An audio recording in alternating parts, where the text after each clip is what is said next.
of America is always safer in the hands of the people than in the conference rooms of any elite. Sam Seder. They are unanimous in their hate for me, and I welcome their hatred. We must guard against the acquisition of unwarranted influence, whether sought or unsought, by the military-industrial complex. The Majority Report with Sam Seder.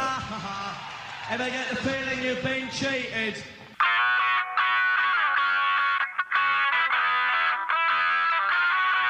It is Thursday, August 17th, 2023. My name is Emma Vigeland, in for Sam Seder, and this is the 5-time award-winning Majority Report.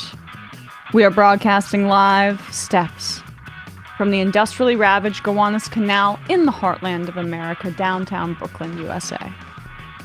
On the program today, Ben Terris, author of The Big Break, The Gamblers, Party Animals, and True Believers, trying to win in Washington while America loses its mind.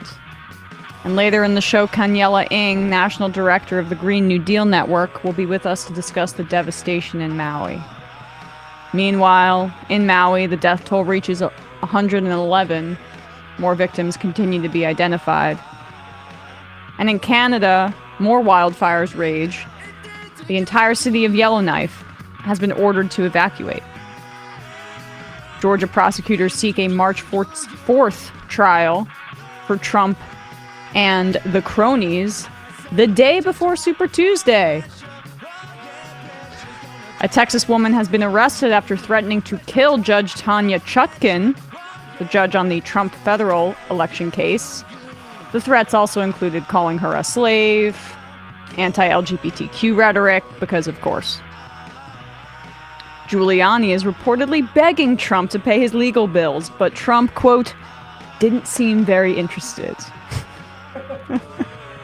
Sorry, Rudy. You made your own bed. Yeah, I don't know. In business, you don't want to throw good money after bad.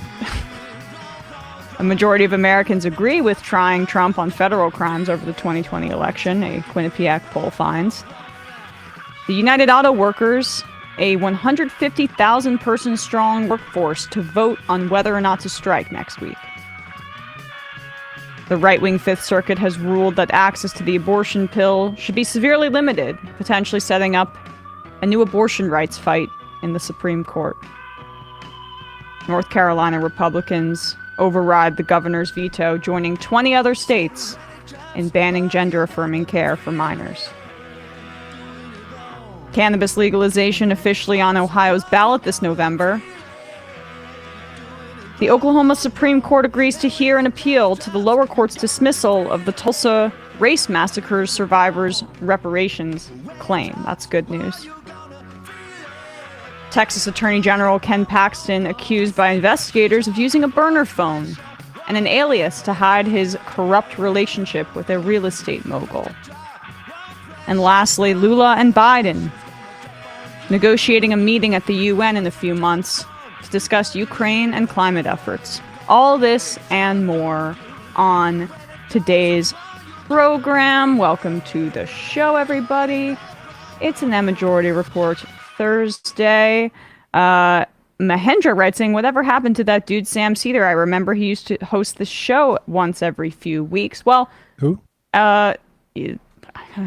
We don't even think about that. But that guy for sure. That is a joke. But every Thursday I host, so this is on schedule. But for people that might not be aware, we have a bit of a change in format. On Friday, we're doing the pre-recorded episode, not our traditional casual Friday, because Sam and I will both be out tomorrow. It is my best friend in the whole world's wedding. So I'm very excited about it. It's like I'm acting like it's my own wedding. But I will be out tomorrow. And Sam is on vacation until the week after next. So that is the programming and the formatting for you. Let's get into it, though, because last night, MSNBC's show The Beat aired footage of Roger Stone, notorious dirty trickster. He owns that title. Rat effer? Yeah, exactly. I mean, he's the definition of the rat effer himself. Yes, we're doing a better job censoring ourselves today. We must have said the F word like 40 times yesterday. But in the fun half, we'll get to it. Just not talking about landlords again. Yeah, exactly. So yeah, Roger Stone I called him on X, fascist Forrest Gump. I mean, on Twitter. Yeah, Twitter. Right. I should not capitulate to that Exactly. garbage. On Twitter, I tweeted that he is the Forrest Gump of fascism, basically, because he shows up in all of the Republican campaign dirty tricks since the 70s. I mean, he was basically in his early 20s involved in Watergate. He was a total Reaganite, let alone his role in the 2000 election protests in Miami-Dade County, also known as the Brooks Brothers riot, because the people who were incited to interfere in the recount in Miami-Dade on behalf of Bush were dressed in clothes that looked like they just walked out of a Brooks Brothers catalog, and then you find out that it was basically mostly Republican staffers and operators who had been enlisted by Roger Stone himself. And flash forward 20 years later, Stone was working with Enrico Tarrio of the Proud Boys in the lead up to January 6th. So his hand is in so many of these horrific moments for democracy in this country, and that comes from the right. And this is video footage obtained by The Beat of Roger Stone strategizing about promoting the fake elector scheme in Georgia. And Stone is such a narcissist that he had basically a documentarian that was following him, and that's why this footage exists.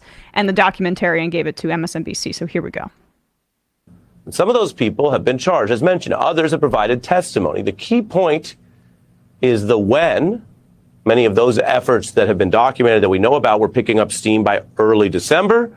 And the who, because top Trump aides and lawyers have been identified in the elector fraud process, like Giuliani, as mentioned, Boris Epstein, who has not been charged, Kenneth Chesebro, who I mentioned there.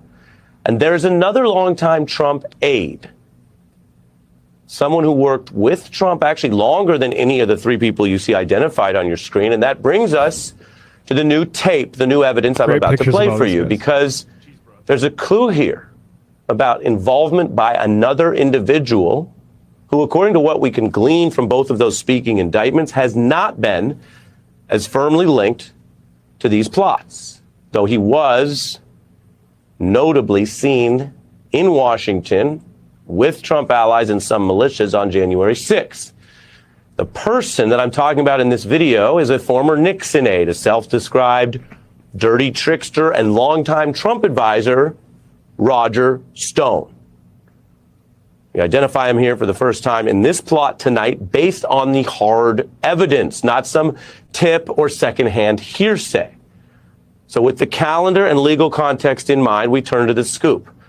We're now going to play for you so you may listen to this new exclusive video edited for clarity as Roger Stone works with an associate to dictate his plans and arguments for how they had a plan as early November. That's how early this was, in states that Biden won or was winning, where Republican politicians would try to, quote, as Stone puts it, send in electors who reflect President Trump's, quote, victory.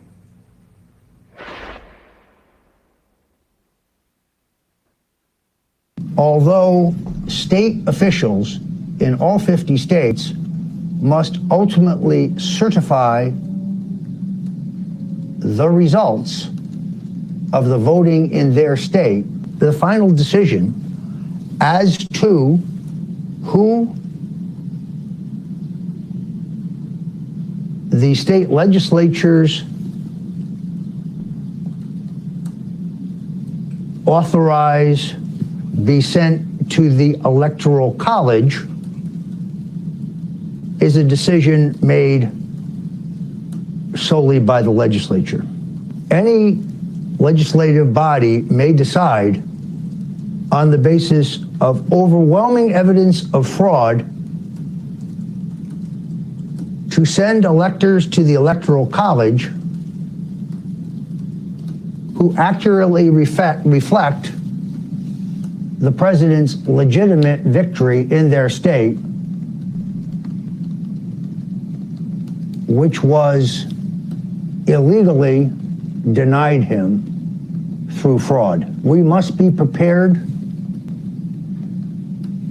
to lobby our Republican legislatures by personal contact and by demonstrating the overwhelming will of the people in their state, in each state, Will to power. that this may need to happen. So that's pretty damning. This was November 5th, 2020, so 2 days after the presidential election. It was set in motion right away. And the idea that there's no way this was independent because Trump was acting as if this was the plan basically from that point on. Roger Stone is very happy to eat shit. All right, now now we're cursing already. Damn it. And be the guy that gets his hands dirty. That's what his role is. That's literally his role, and that's why he's the one talking to Enrico Tarrio of the Proud Boys, and not Mark Meadows or Trump or any of the other guys directly associated with Trump. Stone worked on the 2016 campaign, was ousted by, I believe, what was the guy who was his campaign manager who came from either Vermont or Corey Lewandowski. Yeah. New Hampshire. Yeah. And then New Hampshire. And then Lewandowski was ousted and Stone came back in because Trump always wanted him around. Because Stone and Trump are simpatico. They're both deeply sociopathic narcissists who want to gain power by any means necessary and have deep contempt for democracy. And this was evident in Stone's previous work in Republican circles, both with his involvement in Watergate, both with his efforts to stop the recount in Florida, to ensure that Bush would be the president, even when the votes were not fully counted, and creating demonstrations in order to freak out the people who were counting the votes in Miami-Dade County to ensure that his guy got to power. And then the escalation to a legitimate attempt and plot to overthrow the Democratic results that were not as ambiguous as they were in 2000. It was clear that Biden won. And still it didn't stop them because this is the mentality of a fascist foot soldier. And I was shocked that Stone was not the sixth unnamed co-conspirator in the federal indictment. It ended up being Boris Epstein, which he was identified as a political operative, and I thought it was for sure Stone. And that Stone, I don't think, was named in the Georgia case either. But he's clearly doing work on behalf of Trump in this case. And I just think there's some symbolism in this, honestly, the fact that Stone is still involved here because, the Republican anti-democracy efforts looked a little different in 2000 with the Brooks Brothers rioters. They're a little more buttoned up, a little more connected to Wall Street, right? A little more, I don't know, clean in the way that they present to the public. And then it just looked a little different in 2020 with the Proud Boys and the militias and the weaponry hidden in and around Washington, the reconnaissance efforts. But it's all really the same. It really is. Exactly. I mean, that's the thing that was, it drives me crazy about the way we talk about January 6th as if 2020 2000 didn't happen. And that was just like a different environment. But Trump had given the Republicans too much to where they didn't need to give him, the 2000 election, going to Gore. We can get into this in the fun half, I guess. But that is what Trump wanted. He just wanted 2000 done for him. And he wanted the people there who knew how to get that done. And a lot of them are still around. And they just, the only reason, one of the main reasons it didn't happen is because they decided it wasn't worth the risk. Exactly. And by the way, Stone should be in prison right now, but the only reason he's not is because Trump commuted his 40-month sentence for lying to Congress during an investigation and for witness tampering. He would have been in locked up at the time that was taken if it were not for Trump's commuting of his sentence. So that's the kind of guy that Roger Stone is. And man, is he a rat. Like, the fact that he's still around, buddy. It's like the same principle that of Kissinger still being alive and Dick Cheney still being alive. It's just like, how are these horrific human beings lasting this long? Yeah. Well, I guess if you don't have a soul, you don't get that stressed. But I mean, actually, these institutions, as Ralph Waldo Emerson says, the institution is the length of a man, the shadow of a man. Like these people having this institutional knowledge is extremely vital. It's why I think the Democrats have such a tough time having the future crop come in. Is because, Feinstein has connections right. with certain types of donors that have expect things to go a certain type of way, and that's the Republicans have the exact same sort of institutionality, but just against elections. All right, guys. I'm going to take a quick break, a word from one of our sponsors, and when we come back, we'll be joined by Ben Terris.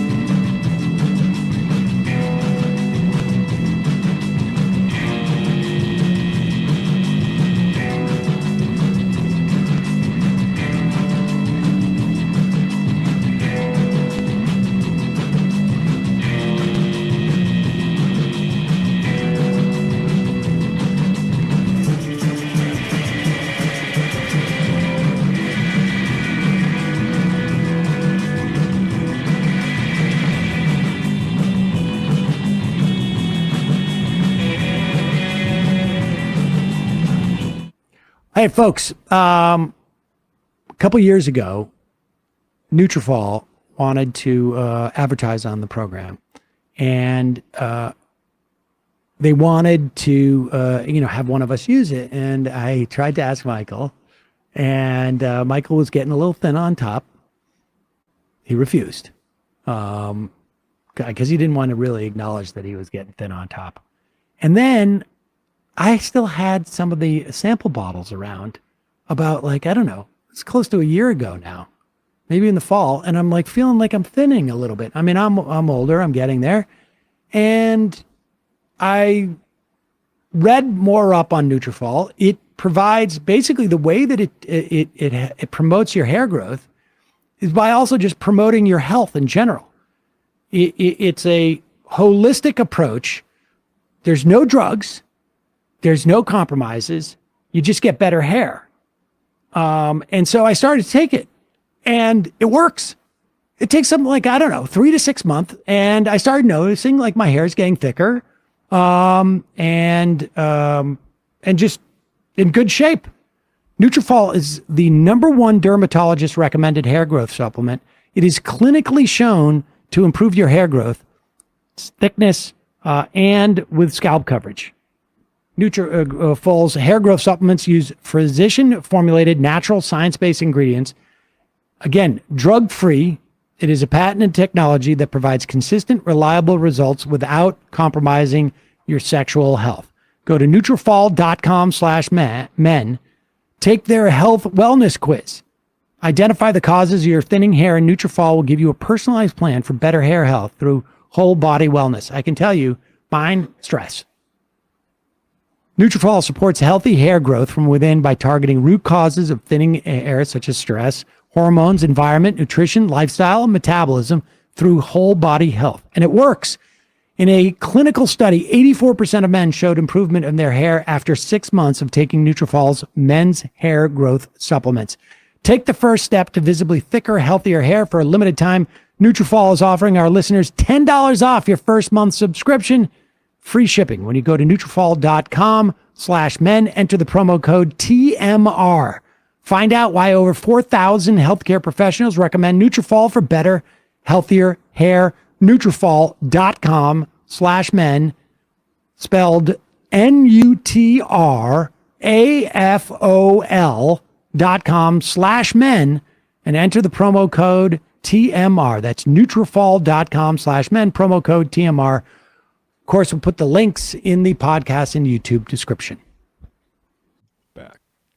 We are back, and we are joined now by Ben Terris, Washington Post writer, author of The Big Break, The Gamblers, Party Animals, and True Believers Trying to Win in Washington While America Loses Its Mind. Ben, thank you so much for coming on today. Yeah, of course. Thanks for having me. And very well done. If you're listening on the podcast, you won't see, but that is like one of the best book placement situations I've seen yet, and we have a lot of authors on here, so well done. Well done. I put the shelf up just for this. I totally get it. I'd do the same thing. So your book really hones in on how Trump and his election and the shock of that presidency changed Washington and also did not change Washington at the same time. What are really like the main takeaways from a 30,000 foot view of the changes and the non-changes that you want to emphasize? Yeah, I mean, I think the biggest, broadest takeaway is it's a worse place than it was before. It's a little more grifty, a little more about showmanship, a little more ideologically malleable, people just trying to do what it takes to, cling to power. That's always sort of been the case in Washington, or it's always been the case, but it's worse now. And the things that are the same are that the people who make it work here are the ones who are willing to kind of go with the flow and change maybe everything about themselves in order to fit in with the times. When Biden won, there was this idea among some people that things would go back to normal. And I decided that I was going to look around because nothing seemed normal to me. And I found a bunch of people that did not seem normal, but felt like they, kind of represented where Washington was. Yeah, and you focus on a few people. In particular, I would say Matt Schlapp on the Republican side and Sean McElwee on the Democratic side, who has been on this program in the past, founded Data for Progress, and they all spoke with you, right? I mean, these aren't just write-ups about people, but they're profiles. And I mean, that must have been very deliberate on your end. Yeah, it was. I mean, I wanted to find people who felt representative of certain parts of Washington. Matt Schlapp, even before he went through his troubles in the last year, or Sean, who went through his troubles in the last year while I was reporting on both of them, felt like they kind of were emblematic of like a certain part of their party. Schlapp went from this Bush White House, so-called compassionate conservative to just this MAGA warrior who, all he wanted to do was fight. And so I figured if I could spend time with him and kind of understand how he went from one guy to the other, I'd have a sense of how that happened for the party. A lot of these folks didn't realize that they were going to have such horrible years. And so they were talking to me at the beginning when they felt like they were on the rise, and then kind of had to keep talking to me even after they went through these dramatic downfalls. So for the book, it was great. I'm not sure that everybody fully felt great about being in the book by the end of it, but for me as a storyteller, I got lots of drama and action and and intrigue that went along with their stories. Well, I mean, Matt Schlapp, let's just start there, obviously, the chair of CPAC, who fairly recently credibly accused of sexually assaulting a Herschel Walker aide. How did he reinvent himself in your estimation in the Trump era, and what were some of the troubles that you were able to document? Well, like I said, he was this kind of establishment Republican before Trump was around, a lobbyist who Democrats kind of liked. He was like the Republican lobbyist that Democrats would bring to like help them figure out where Republicans were. The Motion Pictures Association of America brought him on contract because he could tap into, where Red America was. And he was a nice guy. That's sort of what people thought about him. I describe him as looking like, if there was a team called the Washington Lobbyists, he would be like the mascot of that team. He's kind of a bigger guy, white hair, white teeth, loves a cigar club, just felt very Washington. When Trump ran, he was one of the first people in Washington to come on board and stayed with him even through, the Access Hollywood tape. When Access Hollywood broke and lots of Republicans were fleeing, Matt and Mercedes Schlapp, his wife, went out to their house in Virginia and they split bottles of wine and they tried to decide whether they were going to continue supporting him. They have 5 daughters and they were like, can we still support this guy who's been accused of this stuff credibly? And they decided, yeah, sure, why not? Better for us if he's president than if Hillary Clinton's president. And that was sort of enough. And they leaned so far into it that when Trump won, they were able to just, cash in. They moved into the largest house on Mansion Drive. I mean, if you're living on Mansion Drive, you're probably doing okay, but the largest house on Mansion Drive, they got a giant Trump flag. They flew it outside of their house from a crane. They just leaned so far into MAGA land that became their identity.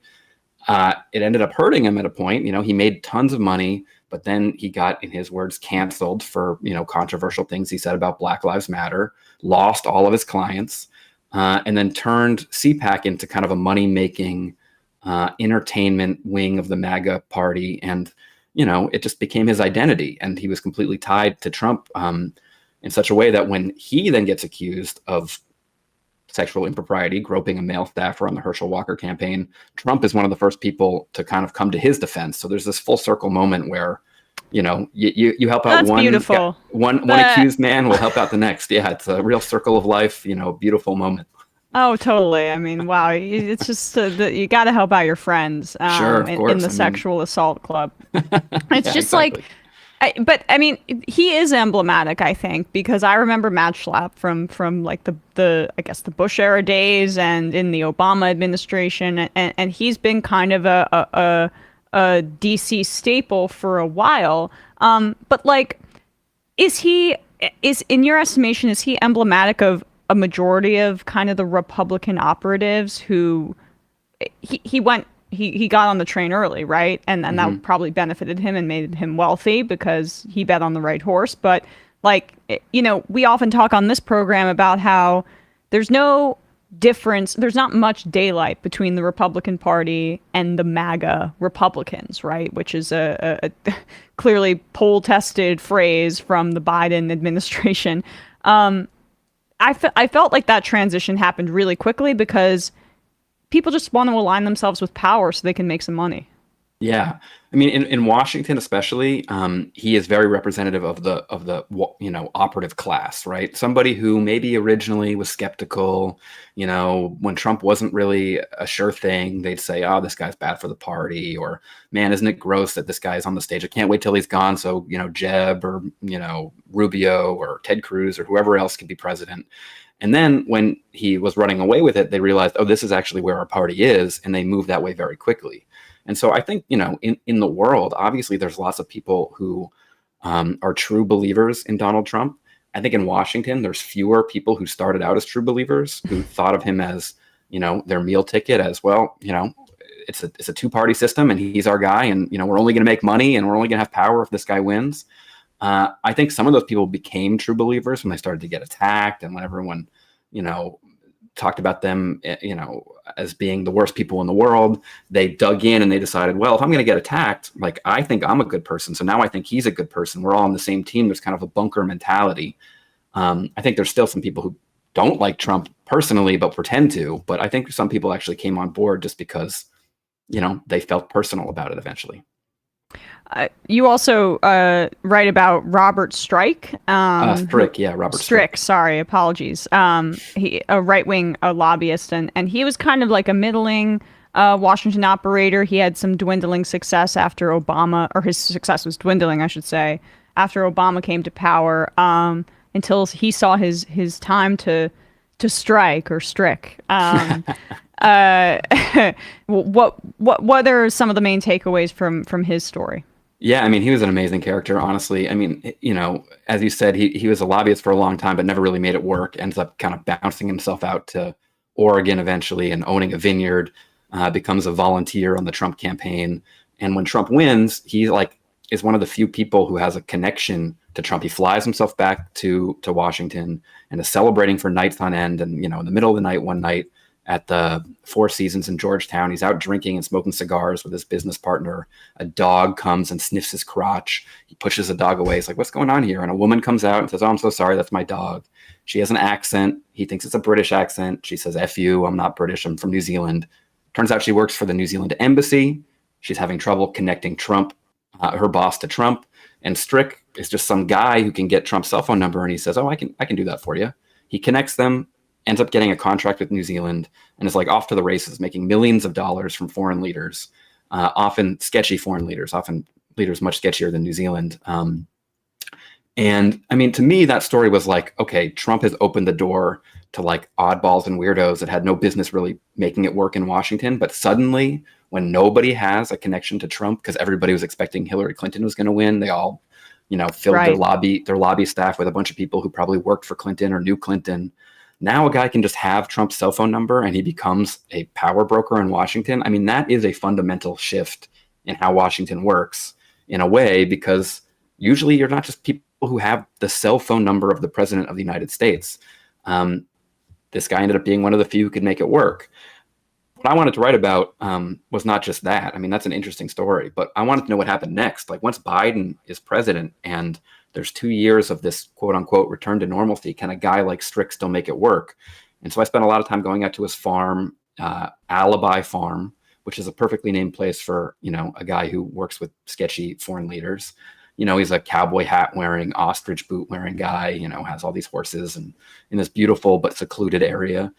And he was, trying to tell me about how he was either making it work or not, trying to get contracts with the Belarusian dictator as war was breaking out, flew himself out to Belarus. Intriguing, but also like, times had changed, right? I mean, Washington did revert in some ways towards normalcy, even though things were never going to be normal again. It was a lot easier to be someone like Strick when Trump was president.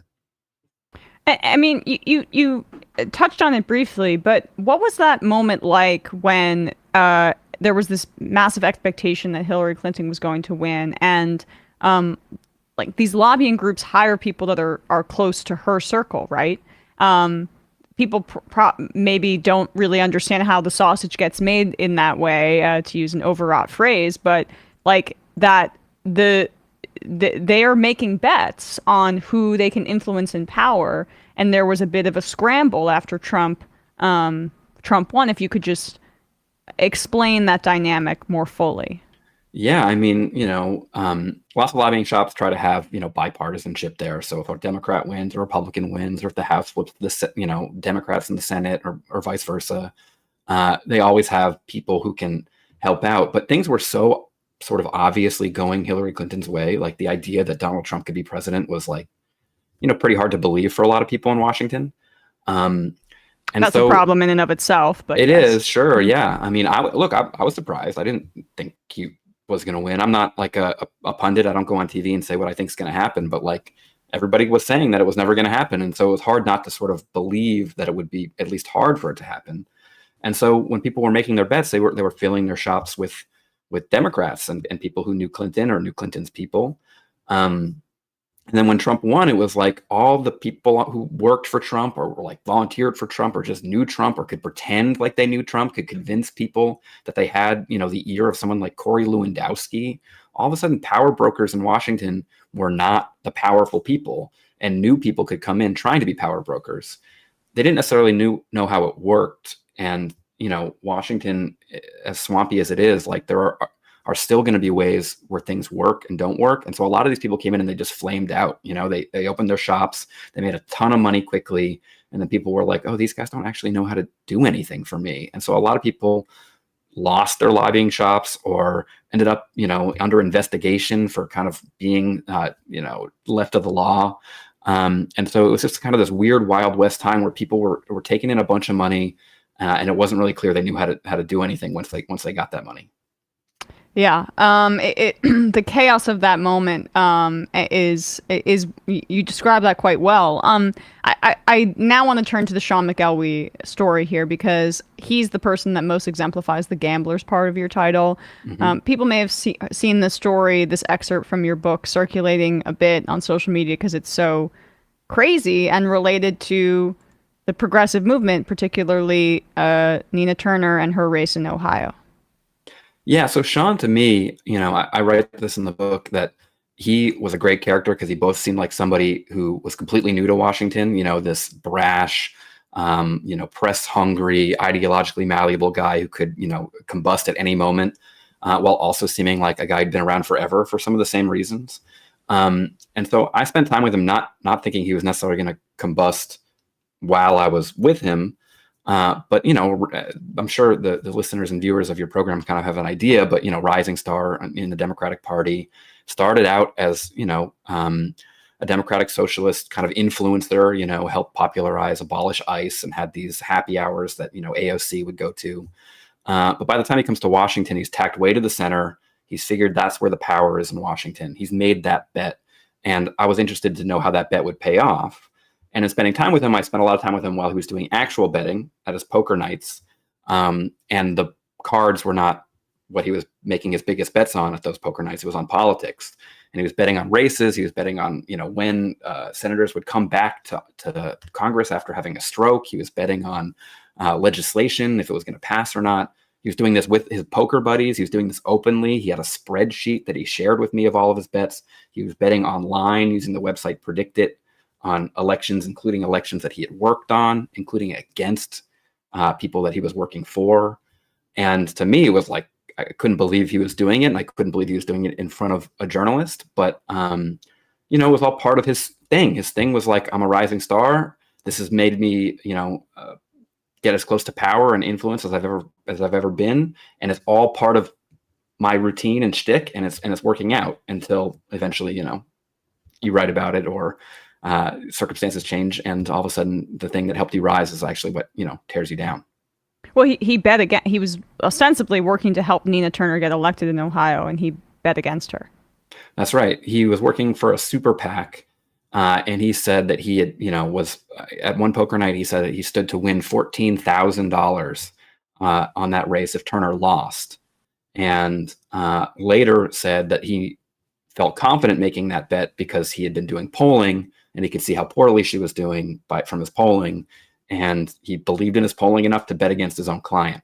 He had this theory of the case, which is, look, I believe so much in my work that I'll put my money where my mouth is. And if I'm wrong, I'll take a hit, a financial hit.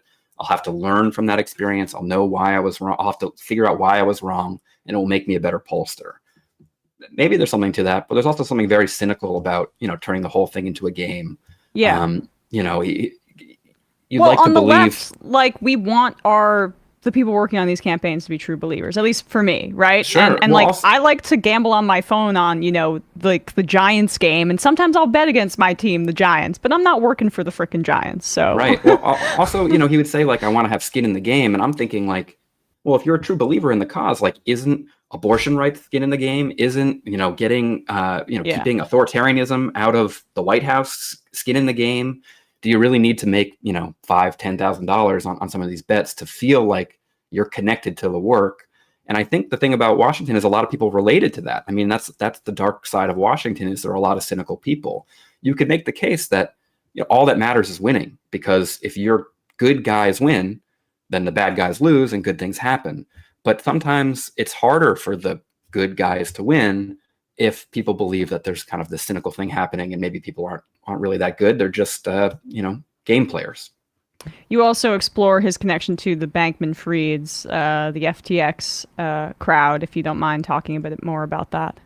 Yeah, I mean, when I started writing about Sean, I'd never heard of Sam Bankman-Fried, and he started kind of talking to me about, the work that he was doing especially for his brother, Gabe Bankman-Fried. He had an organization called Guarding Against Pandemics, part of this kind of effective altruist movement that claimed, spend a lot of money on this one issue, buy yourself some candidates in Congress who will help prevent the next pandemic, and it's money well spent.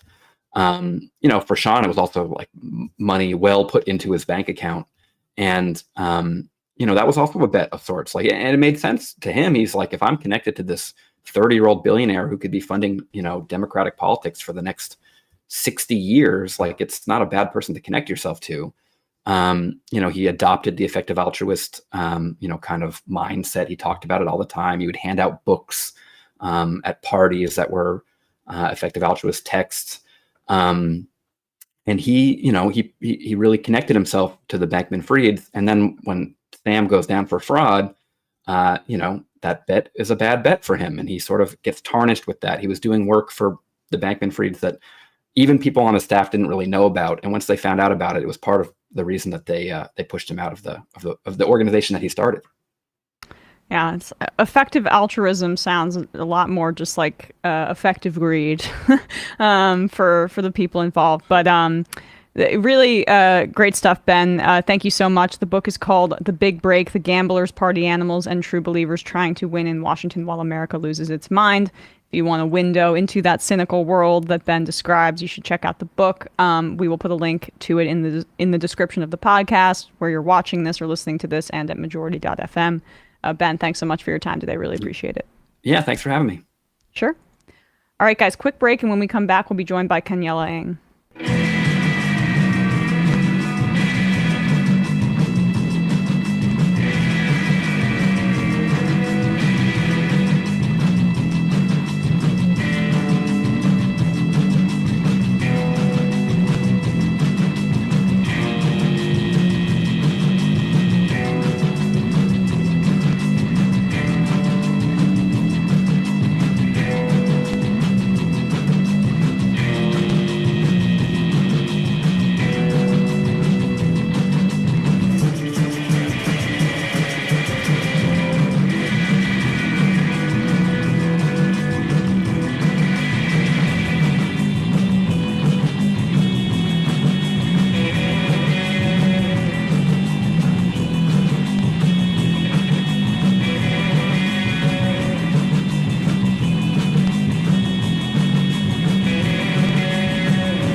We are back, and we are joined now by Kaniela Ing, former state house representative in Hawaii and currently national director of the Green New Deal Network. Kaniela, thanks so much for joining us in this, very hectic and difficult time.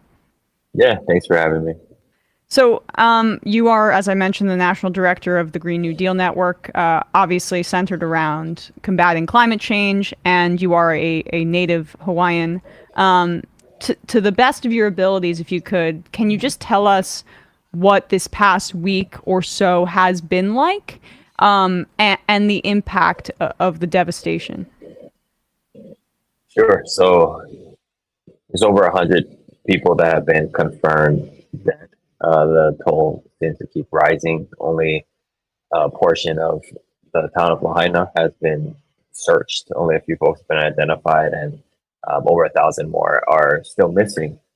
So that includes some friends and family that I know, that I grew up with. Folks from your church, your sports teams, your classmates, and I think everyone across the island is feeling the same thing. It's somber times, but there's also some silver lining. Like, we've seen community banding together in ways that we tend to do on an island, but never at this degree. Like, everyone is really coming out for each other, sending money directly to families' Venmos, and donating, and just helping any way they can. It's quite remarkable to see. Yeah, I mean, right off the bat, what do you think are some good organizations that people should check out if they want to help? Yeah, we've been telling folks. I mean, everyone on Hawaii is on Instagram. It's like they're not really on Twitter or anything. So there's like Lahaina Venmo. If you just search that, you'll be able to donate directly. But I think what has been striking, and what I see in my work at Green New Deal Network, is after these sorts of disasters, you see disaster capitalists come in, or just capitalists come in and hover above the wreckage like vultures, and really offer like predatory, offers to people who've lost their land. There are people right now, luxury developers, land grabbers, just salivating at this opportunity, talking with elected officials. So we really need to be building power for the long run. So that's why we established this Maui Recovery Fund.org.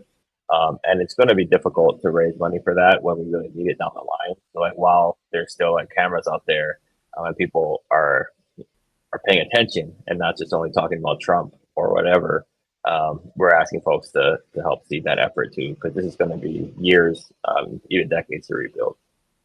Okay, we'll put those links in the description wherever you're listening to or watching this, so people can help out if they'd like. But I want to return to the point about the disaster capitalists, because I mean, that's how I chose to title the show today, because that was really the central thing I wanted to ask you about. The historic part of Lahaina, the capital of the Kingdom of Hawaii, most affected, the history there, burned to the ground.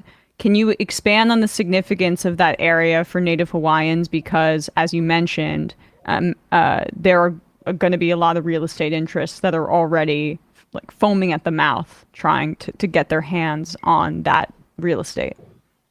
Yeah, I mean, Lahaina is special to anyone on Maui. It's where you catch your first wave, first fish. There's not much to do on this island other than that kind of thing, and this is where you do it.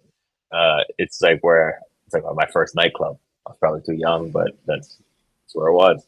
But it's also, if you're Native Hawaiian, like this is the capital of not just Hawaii as a state, but even before statehood, even before territory, it was like a central part of our kingdom. Like King Kamehameha the Great had a palace there, keeping an eye over the shoreline. It was the capital of the kingdom, and there's still today. Even though there's all those, it's laden with tacky tiki bars and racist trinket shops. There's some of the keepers of the deepest indigenous knowledge that still live there. When I was in office and I had this committee around ocean resources and Hawaiian affairs, I would go directly to these people and ask them, like, hey, is this regulation coming down from the federal government? Is it true? And they'll be like, maybe it's endangered nationally, but right here it's invasive and we actually have to pick it up and move it to the next area. We've been doing this for 100 years, and then I'll be able to relay it to NOAA. Like that's the kind of people that live there. So it is tragic to see those folks, like those kupuna, that knowledge wiped away. 100%. I mean, I can't imagine. And the history that was burned down there, and the homes as well, like those are the ones, is my understanding, that belong to Native Hawaiians, and it's prime real estate, as I mentioned, but those homes were already paid off. And it didn't reflect the explosive cost of living due to the tourism and the building up of second homes for the wealthy in Maui. And so if you could just talk more about how the historic homes there, what that looks like for Native Hawaiians who probably are priced out of other places to live based on those same real estate interests that are trying to target Lahaina right now. Yeah, I mean, Lahaina, it's like to characterize Lahaina as like a place where all the Native Hawaiians live, would it be right? It's not Waianae or Oahu. It's like an area that's been facing gentrification, rapid gentrification for decades now. Some may say generations. And these folks, like the Hawaiians that live there, some of them have held on to that land in their families from before capitalism really hit Hawaii, definitely before colonialism hit Hawaii. So they're living like traditional lifestyles. Some of them are living subsistence lifestyles where they fish and hunt and just take what they need, and if they have more, they give it back or give it to their neighbors. Just like what the modern world may call socialism, like that's how they live. And they don't have like the means. Like there are some would call land rich, money poor, but they were never planning on selling the land. So now it's like, where to now? It's unclear. Versus the majority of folks I don't know if it's the majority, but a good chunk of folks in Lahaina who are snowbirds, second properties, they have good insurance. Like they'll likely be okay. They'll likely raise more on their GoFundMe's because they have these sympathetic white stories. But that's only going to exacerbate the trajectory we've been on. Like my family was also forced to sell their homes before there was a fire, right? So this colonial capitalism in Hawaii has always been a disaster. So whether there's a fire or a hurricane, that just accelerates the process. Can you expand a bit on that history of colonial capitalism in Hawaii and how, this is just a continuation of that? Because in many ways, yes, it's climate change that contributed to the intensity of the fires, but it's also the changes in the vegetation and in the grass that is brought about by development and people doing whatever the hell they want with their second vacation homes. Yeah, I've been tweeting about the history. Generally, when like I talk about political issues, especially to a national audience here in Hawaii, like the way it's just a native way of doing it is you like show the history and how it shaped where we're at now. And Lahaina, Maui wasn't always a dry, fire-prone region. Historically, it was lush. It was a wetland. Like you could take boats and circulate around Waiola Church, like a famous church that our kings and queens were buried, that burnt down. And it was the birthing place of aquaculture. Like there are fish ponds all across. People would make homes around what nature gave them. They didn't try to plan against nature, which is ultimately going to be a losing battle. I think that's the theme here. But the descendants of those sugar barons that, I guess sugar barons at the turn of the century diverted all that water to irrigate their stolen lands for monocrops, namely like sugar and pineapple. So it's no longer growing food that we could eat. It was growing for like unfettered global trade. And then descendants of those barons continue to have oligarchical control of our island. They're the largest landowners, the largest political donors. Alexander and Baldwin is like, yeah, pretty much the biggest landowner on Maui. Those are two names from the Big Five, the original oligarchs of centuries ago. So as we rebuild, it's critical that like when we're talking about the Green New Deal, it's not just about like climate mitigation. It's also this vision of like public land and water rights back into the hands of the people of a certain place. I mean, the government has to step in. This is clear. I mean, and then to prevent this, I would imagine what would you say is Hawaiians' understanding of what they expect from the government in response here? And I imagine it's quite colored by past disappointments. Yeah, that's the headwinds we're up against. People don't trust government, and it's understandable. I think when you're a rural town like Lahaina or anywhere across the U.S., like our state only really relates to them when they're talking about tourism or the military. It's never about the people and their needs. So they've just gotten used to protecting their own. We ensure our own survival. We ensure our own safety, kind of that anarchist mode of thinking. And, in some ways it's really powerful and needed. Communities should come together. On other ways, like we got to figure out ways to build trust with people and their government and show them that it's not the government in itself that's the problem. It's the corrupting influence of these large corporations that has turned your government against you. And if we can build the power against if we can fight against those corporate powers, then we can win back support from our government. And really right now, like our Department of Homelands, Hawaiian Homelands, which provides Native Hawaiians with homesteads since the 1920s. For the first time in our history, it's fully funded after COVID. It has $600 million. And this is a chance for them to, eminent domain, buy back a bunch of this land and actually house the thousands of unsheltered Hawaiians across Maui. But there needs to be some reconciliation there for folks to understand government as a force for good. So that's the headwinds, but we're organizing to make it happen right now. It's from your sense. I mean, you served in the state government. Does this needs to be a federal response? Is my guess as to how how important it is to stand up to these powerful interests. You need the federal government, I would guess, is like the best path forward. That's right. I mean, when it comes to like climate mitigation, the same thing. Like the scale of these problems require massive scales of investment, not massive scale of investment as well. And when you're talking to like hundreds of billions or even trillions of dollars, only the federal government can provide that. The federal government is even less trusted in some ways by people who see the overthrow of Hawaii as illegal and that we're not a legitimate state.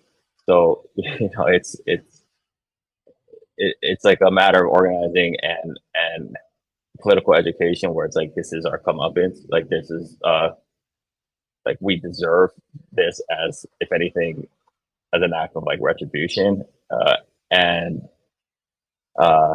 yeah, just even like getting people to accept FEMA's aid has been very, very difficult right now. So you can look at the politics here as not really left and right, and more of like decolonial, which, you know, in a lot of ways is like all the things we believe in. But there needs to be a different way we approach it.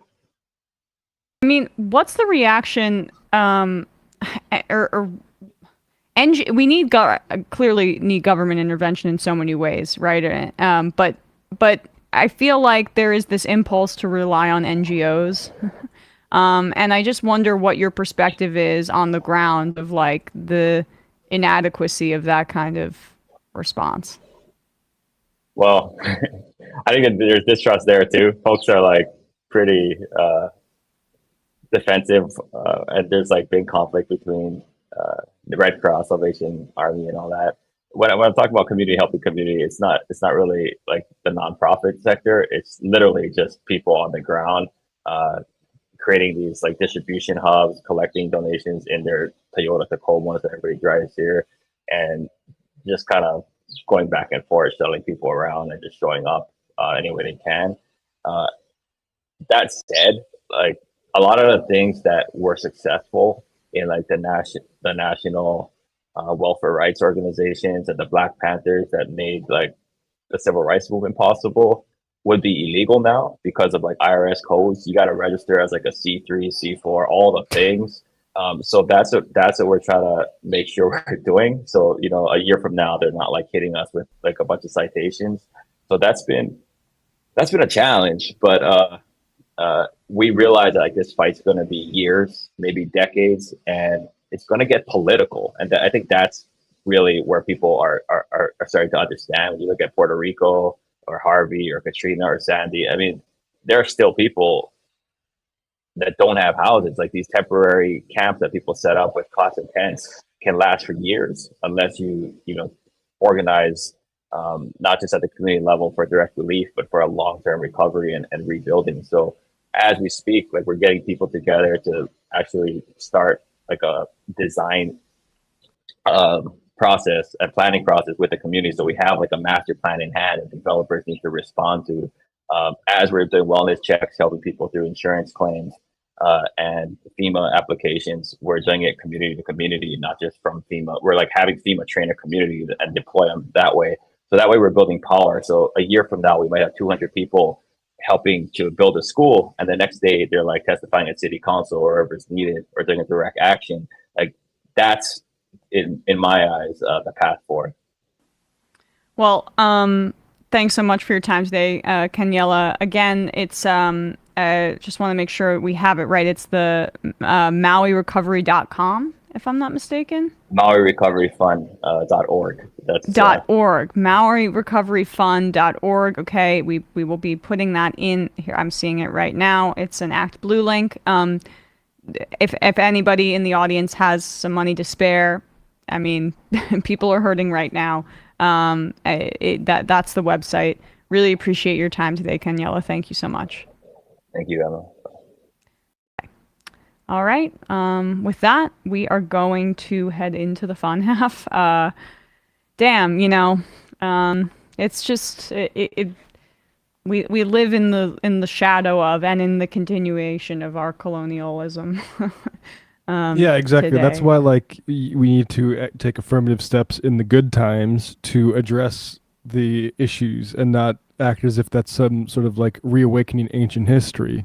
This stuff has active ramifications for trying to respond to disasters currently, and it's because people only experience of government is it's stepping in to make way so the capitalists can take out. And it's just so stark in this instance how connected colonialism and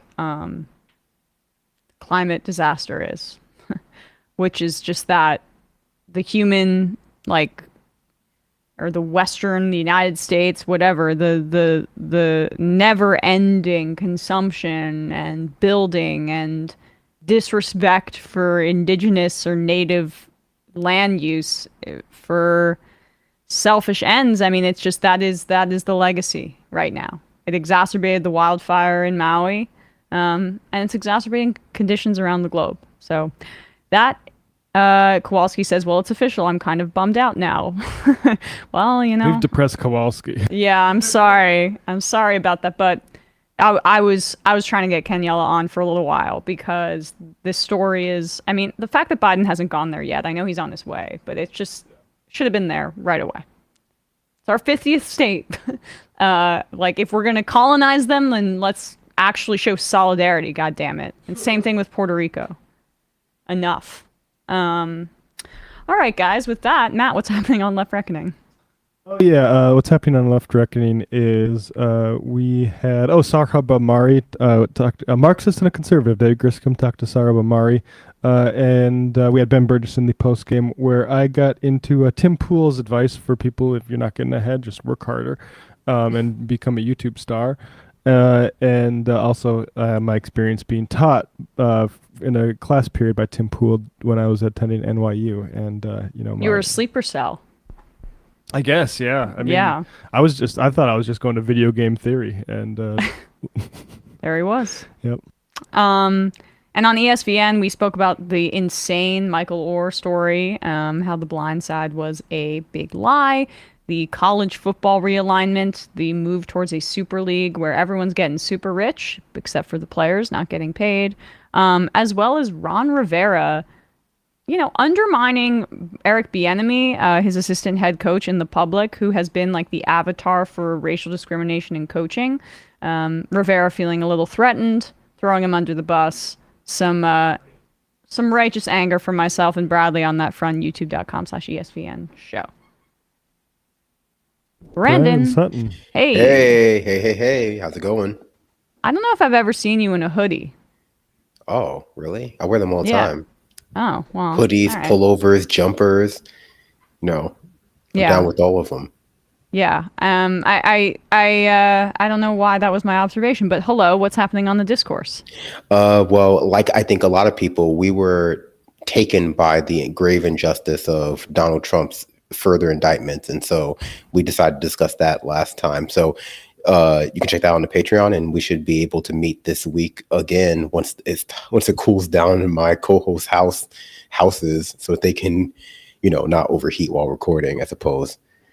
We should be able to meet again to talk about other things. So stay tuned. Ooh. Wow. All right. Well, we don't have Binder yet, but I will say check out Doomed, check out Scam Economy. Leftist Mafia, I was on last week. You can check out that episode. It was very nice to chat with people. So check all of those Binder media projects out. We're going to head into the fun half now. The number is 646-257-3920. See you there.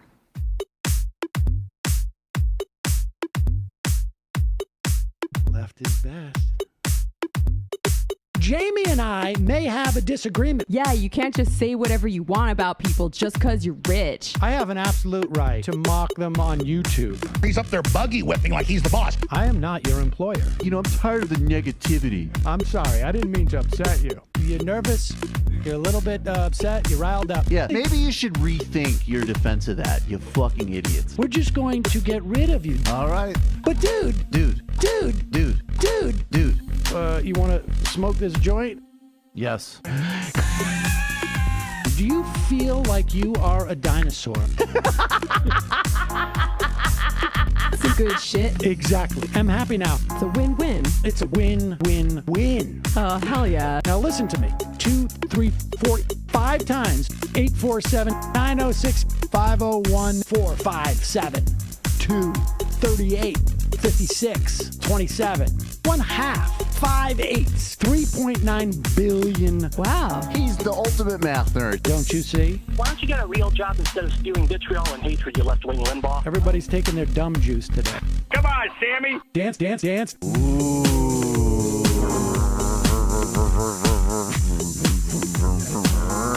Rand Paul. I had my first post coital scene with a woman. I'm hoping to add more moves to my repertoire. All I have is the dip and the swirl. Fine, we can double dip. Yes, this is a perfect moment. No.